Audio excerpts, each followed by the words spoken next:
So we'll talk about that, but I did want to talk about this to start off.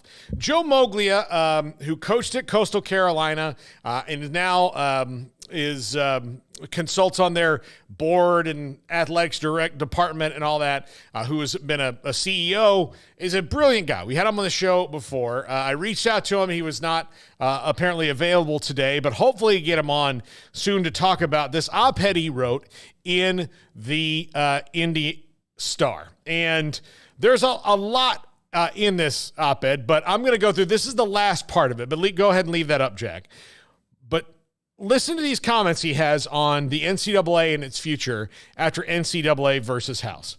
Bankrupting the NCAA would have disbanded the organization's ineffectual leadership and structure, making way for something that actually serves the needs of athletes and universities.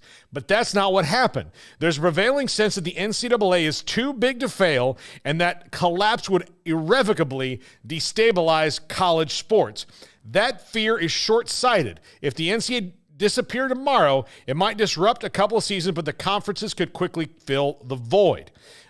Unfortunately, too many administrators seem to prefer the status quo to leading. And to kind of skip ahead a little bit here, one potential approach for the major Division I revenue sports is football and men's and women's basketball to be spun off into the professional college athletics, the PCA, modeled after successful sports businesses like the NFL, collective bargaining, binding contracts, direct payment to players, NIL deals, and more. Amateur college athletics would remain with the NCAA, where the only compensation players could receive beyond a scholarship would be through direct NIL deals with brands, eliminating booster collectives.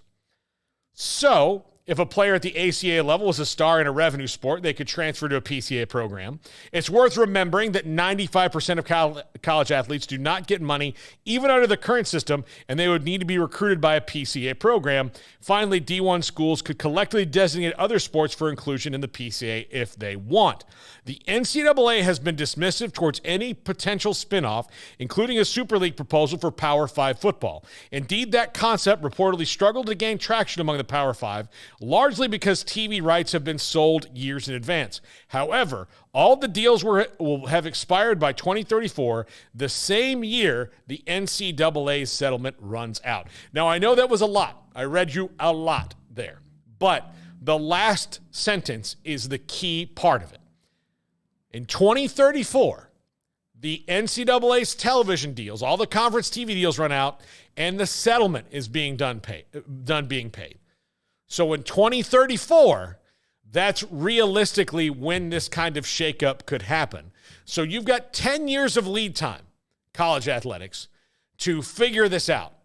And I know that a lot of you, I read S. Michael DeHart, your comment right as you signed in to the chat room today about this going the wrong way and, the world falling apart. I get that. But the NCAA is completely ineffectual, and they're not working right now. It is not working. None of it is working. All of this just kicks cans down the road to avoid lawsuits for now. But unless they figure out how to avoid lawsuits in the future, this is going to keep happening. So they need to restructure. In my opinion and many others, there's no reason for the NCAA to exist in its current form at all. And it could be disbanded, and they could sell those offices in Indianapolis or repurpose them for whatever the new thing is. But the new thing has to happen, and it has to happen within the next decade, or they're just going to create more problems and more problems. And Joe Moglia does a great job of illustrating how this is. And the NCAA wants to keep as much of the old way together as they can, but that thought alone is what's killing them. It's not how it was. It's never going to be how it was, and you can't make it go back. So instead of trying to put the toothpaste back in the tube, just move forward. That's the NCAA's problem. Life only moves in one direction. We all know that. As much as you try to go back, you're still going to be pushed forward. The best you can do if you don't want to go forward is stay in the same place, and that's not good because eventually you're going to be pushed forward. Everything goes one way. It's that way. It's forward. That's the way. The NCAA has been backward for too long. Now they're being thrust into forward, and they're trying to dig their heels in and stay as much as they can or walk as slow as they can on that path. A ton of that is greed. Another part of it is just short-sightedness.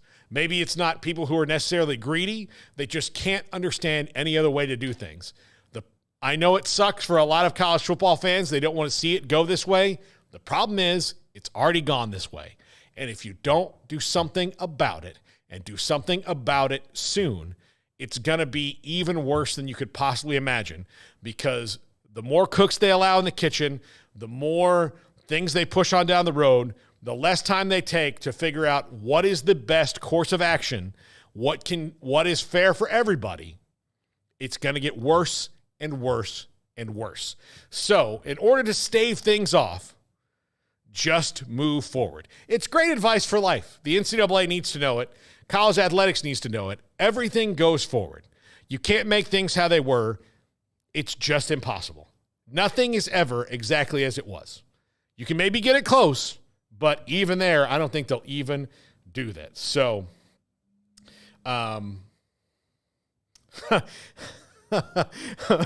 Bracket Cat, how small do we look up there from your pulpit, Paul Catalina?